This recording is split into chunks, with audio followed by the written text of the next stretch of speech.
O vazamento dos Paradise Papers, um grande arquivo de documentos detalhando as atividades financeiras de algumas das empresas e pessoas mais ricas do mundo, reacendeu o debate sobre os chamados paraísos fiscais. Mais especificamente, sobre os eventuais efeitos colaterais de sua existência e uso. Para muitas pessoas, as quantias gigantescas de dinheiro circulando em sistemas financeiros secretos estão, na verdade, aumentando a pobreza no mundo. A Notícias analisou alguns dos pontos dessa discussão, começando com a explicação de como esses esquemas funcionam. Um paraíso fiscal é um país ou território que oferece taxas mínimas de imposto para pessoas e empresas estrangeiras e compartilha o mínimo possível de informações com os países de origens, onde os impostos são geralmente muito maiores.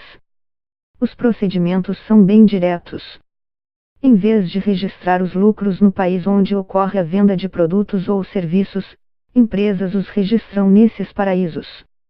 Multinacionais podem ter suas matrizes nesses locais e se beneficiar da baixa taxação. Tanto o Google quanto o Facebook fazem esse chamado planejamento tributário.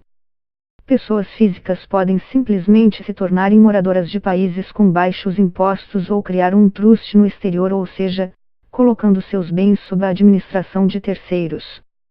Enquanto as pessoas permanecem no trust, os lucros de seus ativos não estão sujeitos a impostos sobre rendimento, e suas receitas não são taxadas. E o ponto mais crucial: beneficiários de trusts não estão sujeitos a impostos sobre herança quando morre a pessoa que colocou os ativos ali para eles. De acordo com a OCDE, Organização para a Cooperação e o Desenvolvimento Econômico, existem mais de 40 lugares no mundo que se encaixam na definição de paraíso fiscal. Eles variam de países como a Suíça a territórios britânicos como a Ilha de Jersey e a Ilha de Maine. Até alguns estados americanos são paraísos fiscais. Delaware, Nevada e Wyoming se beneficiam do sistema federativo e têm legislações fiscais bem generosas. O principal argumento é que, estocando suas riquezas em paraísos fiscais, empresas e pessoas evitam impostos nos países onde eles fazem negócios e ganham dinheiro. Isso priva governos locais de recursos para serviços públicos e projetos de infraestrutura. A queda na arrecadação se torna um problema para o cidadão comum quando aumentos de impostos são necessários para compensar a evasão. A situação é ainda mais dramática em países mais pobres. Na África, por exemplo, receitas perdidas por causa da evasão dos super-ricos são estimadas em 14 bilhões de dólares por ano. Esse dinheiro, de acordo com a Oxfam, confederação de ONGs que lutam contra a pobreza, poderia cobrir os custos de cuidados com a saúde de 4 milhões de crianças e empregar professores suficientes para educar todas as crianças do continente.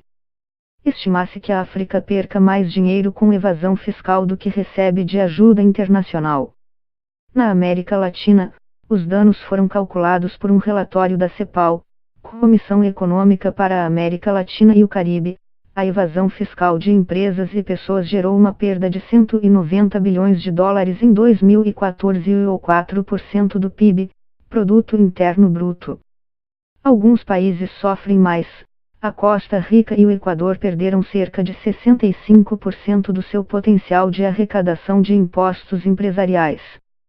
A situação não é muito diferente na Ásia. Um relatório divulgado recentemente pela Organização das Nações Unidas aponta que as perdas de Japão, China e Índia combinadas superam os 150 bilhões de dólares por ano. Economias menores também são muito impactadas.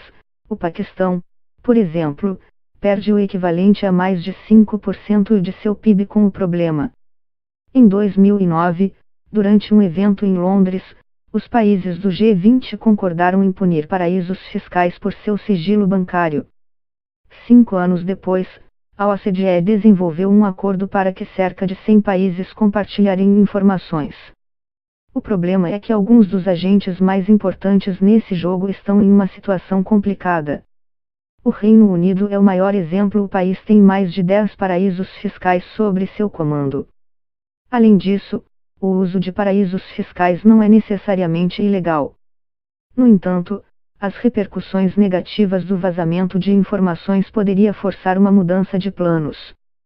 Em um estudo recente, a auditoria PricewaterhouseCoopers fez a previsão de que o uso de paraísos fiscais pode rapidamente se tornar inaceitável diante a insatisfação do público em geral, e isso forçaria tanto negócios quanto pessoas físicas a trabalharem por mais transparência. Evitar impostos nem sempre envolve ilegalidade. Casos que infringem a lei são chamados de evasão fiscal, e casos permitidos têm o nome de elisão fiscal.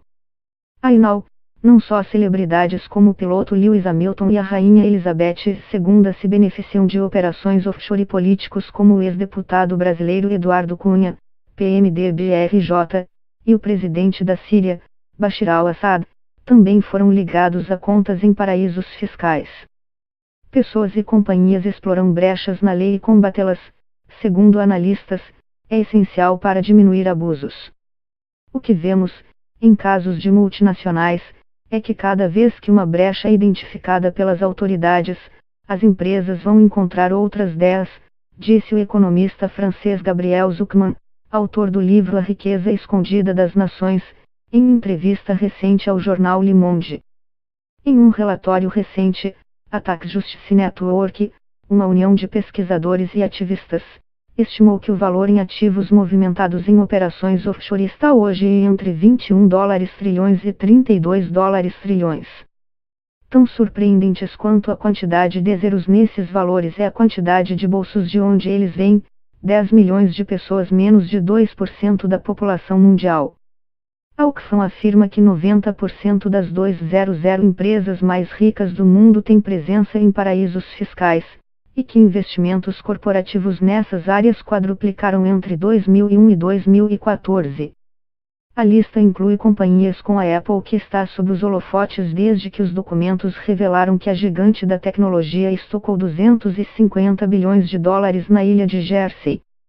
Recentemente intimada pela União Europeia a pagar 14,5 bilhões de dólares em impostos evitados, a Apple nega qualquer irregularidade.